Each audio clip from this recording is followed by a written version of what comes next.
గురుచరిత్ర పారాయణం శ్రీ గురుచరిత్ర అధ్యాయం 38. ఓం శ్రీ గణేశాయ నమ, శ్రీ సరస్వత్యై నమ, శ్రీ గురుభ్యో నమ. ప్రస్తావన: జ్ఞానము కర్మ భక్తి వేరు కావని, వాటి సమ్మేళనమే పరమార్థానికి మార్గమని ఈ 38, 39, 40 అధ్యాయాలు తెలుపుతాయి. దేవతలు తమను అనుసరించిన వారి అభీష్టాలు నెరవేరుస్తారే గాని భస్మాసురులాగా వారిని సంస్కరించరు. సద్గురువు భక్తులకు శ్రేయస్కరమైనది మాత్రమే ప్రసాదిస్తూ తమ లీల చేత వారిని మోక్షార్హులను చేస్తాడు.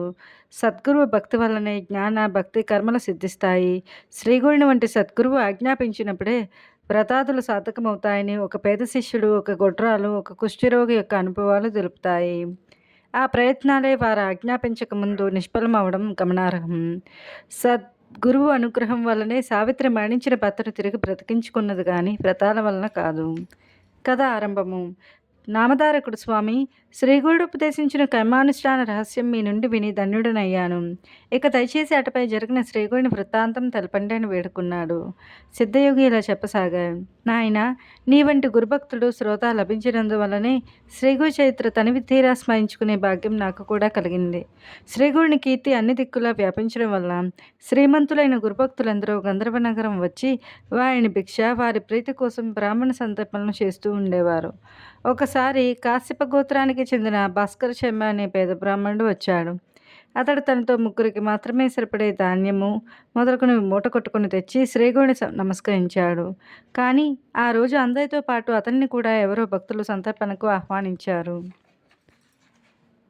అతడు తాను తెచ్చుకున్న మూట మఠంలో ఒక మూల ఉంచి భోజనానికి వెళ్ళారు. రోజు ఇలానే జరుగుతూ ఉండడం వల్ల 3 మాసాలు ఇలాగే గడిచింది. అతన్ని చూసిన బ్రాహ్మణులందరూ, ఏమయ్యా బ్రాహ్మణుడా, నీవు వచ్చినదెందుకు, చేస్తున్నదేమిటి? నీవు భిక్ష ఇవ్వడానికి ముహూర్తం ఇంకా కుదరలేదా? పోనీలే, ఇక్కడ జరుగుతున్న సంతర్పణలో భోజనం చేసి ఇప్పుడు లావెక్కావు. నీకు ఇంటి వద్ద కంటే ఇక్కడే బాగున్నట్లున్నది. నీకు సిగ్గువేయడం లేదా అని ఎగతాళి చేయసాగారు. పాపం ఆ భాస్కర శర్మ కొంతకాలం తనను కానట్లు ఇదేమీ పట్టించుకోకుండా కాలక్షేపం చేస్తున్నాడు. అతనిపై ఇట్టి విమర్శలు నిష్ఠూరాలు పెరిగిపోయి ఒకనాడు ఆ విషయం శ్రీగురుని తెలిసింది. ఆయన అది సహించలేక అతన్ని పిలిచి, నాయనా, నీవు రేపు ఇక్కడనే స్వయంగా వంట చేసి మాకు భిక్ష సమర్పించు అని ఆదేశించాడు. అతడు స్వయంగా వంట చేసి దానికి అంగీకరించడానికి మరుసటి రోజు తెల్లవారుజామునే నిద్రలేచి నెయ్యి, పెరుగు సమకూర్చుకొని స్నానానుష్ఠానాలు పూర్తి చేసుకుని తాను తెచ్చిన ధాన్యంతోనే వంట చేస్తున్నాడు. ఆ సమయంలో వేరొక భక్తుడు వచ్చి తాను ఆ రోజు శ్రీగురునికి భిక్ష చేయడానికి అన్నము మొదలగు పదార్థాలన్నీ సిద్ధం చేసుకుని ఆహ్వానించడానికి స్వామి వద్దకు వచ్చాడు. కానీ శ్రీగురుడు తాము ఆ రోజున భాస్కర శర్మ ఇచ్చే భిక్ష తీసుకుంటానని, అతడు మరుసటి రోజు భిక్ష చేయవచ్చునని చెప్పాడు. అతడు నిరుత్సాహపడి, అయ్యో, ఇప్పుడు ఈ దరిద్రుడు వండిన దాంట్లో ఒక్కొక్కరికి ఒక్కొక్క మెతుకైనా వస్తుందా? ఈరోజు ఎవరి కొంపలకు వాళ్ళు వెళ్ళి భోంచేయవలసిందే అనుకుంటూ వెనుకకు మళ్ళాడు. శ్రీగురుడు ఆ మాటలు విని అతనికి అక్కడున్న వారందరికీ ఇలా చెప్పాడు: నాయనలారా, ఈరోజు మీరెవ్వరూ భోజనానికి ఎక్కడికి వెళ్ళవద్దు. మీరందరూ భార్యాబిడ్డలతోనూ స్నేహితులతోనూ కలిసి ఈ మఠంలోనే భోజనం చేయాలి. కనుక అందరూ స్నానాలు చేసి రండి అని చెప్పాడు. అందరూ ముఖముఖాలు చూచుకొని నవ్వుకుంటూ, ఈ దరిద్రుడు తెచ్చుకున్నది సోడెడు బియ్యమే కదా, ఎవరికి తెలియదు, మఠంలో ఇందరికి భోజనం పెట్టడానికి అదేమి సరిపోతుంది అనుకుంటూ స్నానానికి వెళ్ళాడు. ఇంతలో శ్రీగురుడు భాస్కర శర్మతో, నాయన, కొద్దిసేపట్లో అందరూ వస్తారు, త్వరగా సిద్ధం చేయి అని చెప్పాడు. అతడు వెంటనే మరో పొయ్యి కూడా వెలిగించి మిగిలిన వంటకాలు సిద్ధం చేసి అంతా సిద్ధమైందని స్వామికి విన్నవించాడు. అప్పుడు స్వామి నది ఒడ్డునున్న ఇతర బ్రాహ్మణులందరినీ ఆహ్వానించమని భాస్కర శర్మకు ఆదేశించారు. అతడు అలాగే వెళ్ళి చెప్పగానే వాళ్ళు పక్కపక్క నవ్వి, ఏమయ్యా, నీవు పెట్టినట్లే మేము తిన్నట్లే. ఈ రోజున మా ఇళ్లల్లో ఉన్నదేదో మేము భోంచేస్తాము, కానీ నీవు కనీసం శ్రీగురునికైనా కడుపు నిండా పెట్టగలిగితే అంతే చాలు, పోపో అన్నారు. భాస్కర శర్మ తిరిగి వచ్చి వారందరూ తనను ఎగతాళి చేసి భోజనానికి రామన్నారని చెప్పాడు.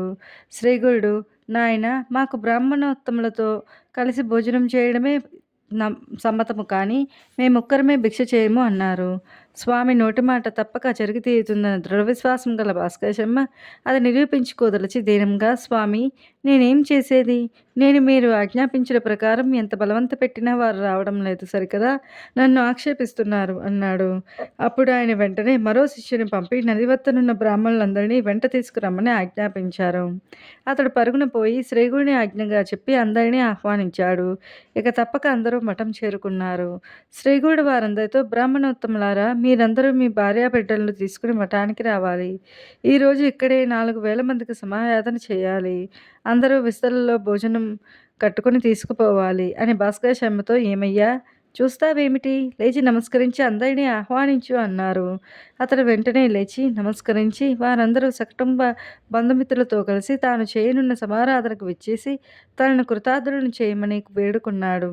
వారిలో కొందరు బ్రాహ్మణులు నవ్వి "ఓరి వెర్రి బ్రాహ్మణుడా! సిగ్గు లేకుండా తగదనుకుని నీవు పిలిస్తే వచ్చామటయ్యా! నీవు చేసింది ఒక్కొక్కరికి ఒక్కొక్క మెతుకైనా సరిపోతుందా" అన్నారు. కొందరు పెద్దలు వారిని వారించి "తప్పు, అతడిని నిందించవద్దు. ఇందులో అతని దోషమేమీ లేదు. గురువు చెప్పిన ప్రకారమే చేస్తున్నాడు" అని మందలించారు.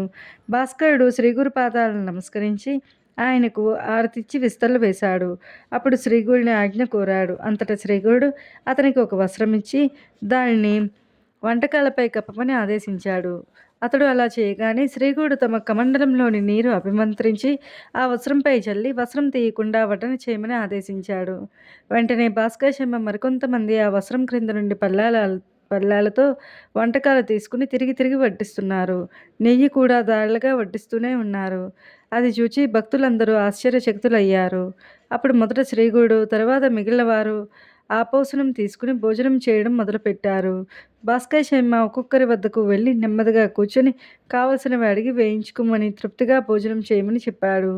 భోజనాలయ్యాక అందరికీ తాంబూలాలిచ్చి స్త్రీలకు పిల్లలకు అన్ని వర్గాల వారికి భోజనం చేయని వారెవరూ లేరని నిర్ధారణ చేసుకున్నాక శ్రీగురుని ఆజ్ఞ తీసుకుని భాస్కరుడు గురుప్రసాదం స్వీకరించాడు.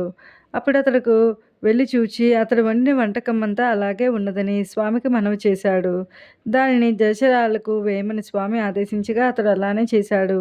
కొద్దిపాటి అన్నంతోనే వేలాది మందికి గొప్పగా సమారాధన చేయగలగడం వలన గురుమహిమ అందరికీ తెలిసింది. శ్రీగురుడు సాక్షాత్తు అన్నపూర్ణేశ్వరుడని, వారి అనుగ్రహానికి పాత్రులైన వారికి ఎట్టి కొరత ఉండదని అందరూ కీర్తించారు.